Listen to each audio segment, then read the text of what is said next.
Hello guys, this is a developer a YouTube channel. In this video, we are going to learn the programming question that will be asked in TCS NQT.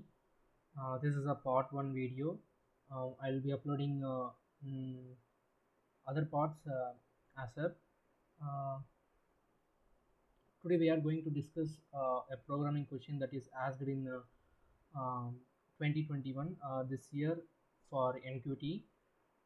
Let's see the question. This is the question. The question name is a jar full of candies. We know that in NQT there will be two questions for programming. One is the basic level, and another is the little more tough. I'm going to use a Python language here. If you solve any one of the program question, uh, there may be a large chance of getting an interview call from TCS. For if you clear both programming question, then there may be a chance for getting a digital offer call letter. Let's see the question. Uh, there is a jar full of candies for sale at a mall counter. Jar has a capacity n, that the total capacity of the jar is n, and that is jar can contain maximum n candies. The maximum candies that a jar can contain is n, variable n.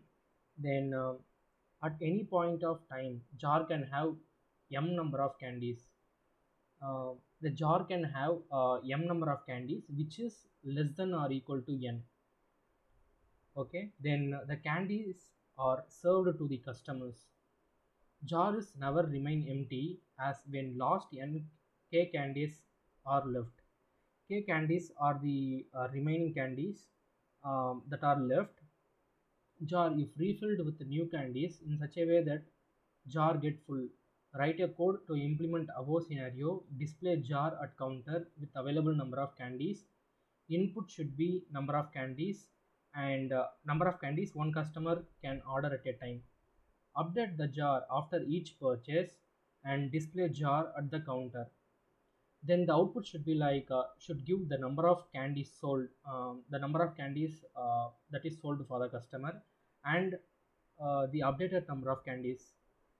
We want to display the number of candies sold for the customer and the remaining candies inside the jar. This is the output, and there is another condition given. If input is more than candies in jar, then we should return the invalid input as the output. Okay, this is the question here.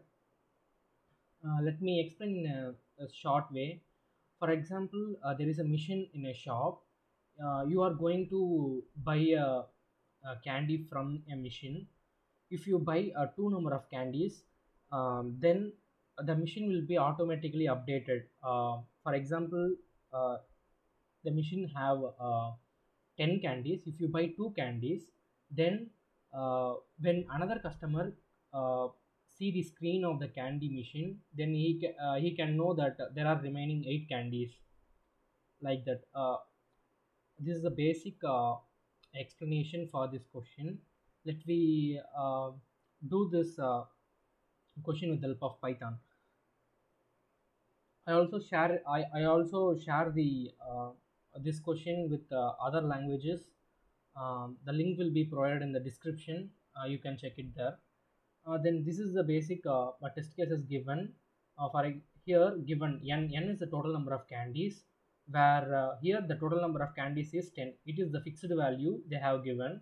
Then k, where k is the number of minimum candies that must be inside the jar ever. That means the input should be in the range of 1 to 5. This is the explanation for this. K equal to less than or equal to 5. Then let's see the first example, the first test case. Here n is, these two values are fixed, n value and the k value. N is always 10 and k is in the range of 1 to 5. uh, the first example, input value is 3. Now this 3 is the total number of candies that the customer is um, bought from the machine. Now the output value should be like the number of candies sold is 3. The input is 3. The number of candies sold are also 3. That means 3 denotes the number of candies sold to the customer. That means the input value. Then number of candies available. Here the total number of candies is 10. So 10 minus 3, 7. This is the total number of candies available, 7. This is the first test case. Then second test case. Here input value is 0. We know, right? The input value should be in the range of 1 to 5, but it is in the range of 0. So it should give the invalid input, or it should give invalid input. Then the number of candies left is 10. 10 minus 0, n minus input, that means 10 minus 0, 10. This is the basic explanation here. Let me do the coding here next. I already made a file called jar full of candies.py. You can use compiler, online compiler to do this. First, total candies. It is a fixed value. Total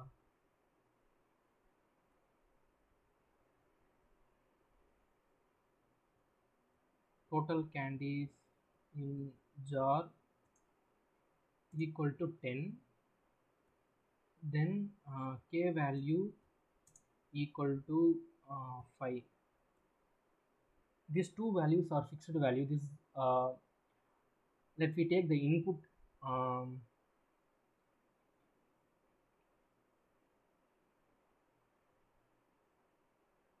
Let me take input as x, then int of input.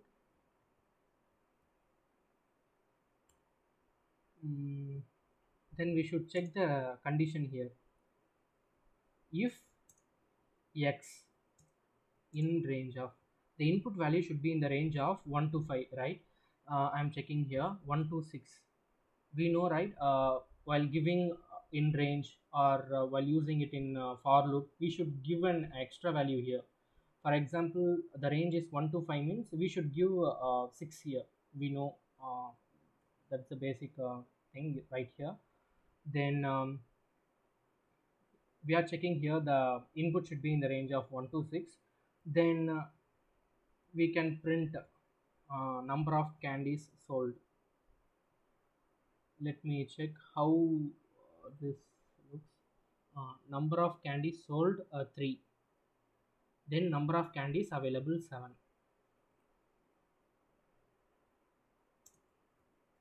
Number of candies sold is input x,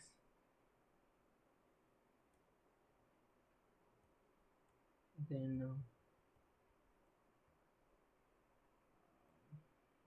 semicolon is here. Then number of candies available is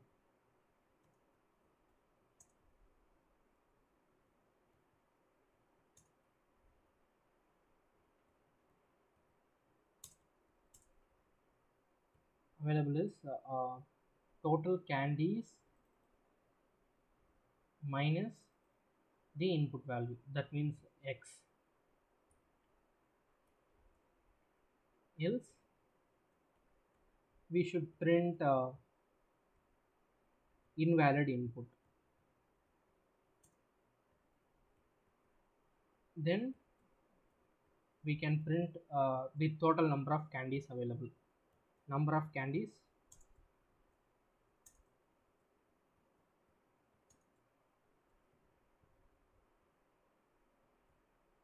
available. The same thing right here. Total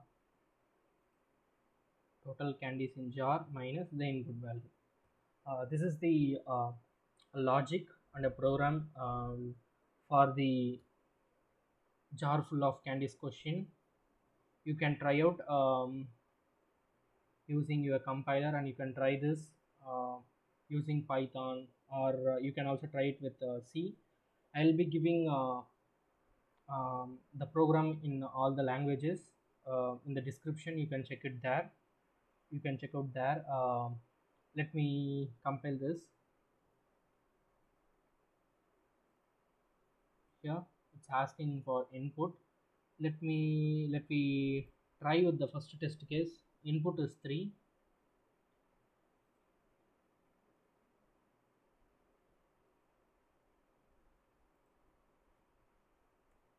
Yes, we can get the number of candies sold 3, and number of candies available is 7. Okay, number of candies sold is 3, number of candies available is 7. We should give everything in uppercase.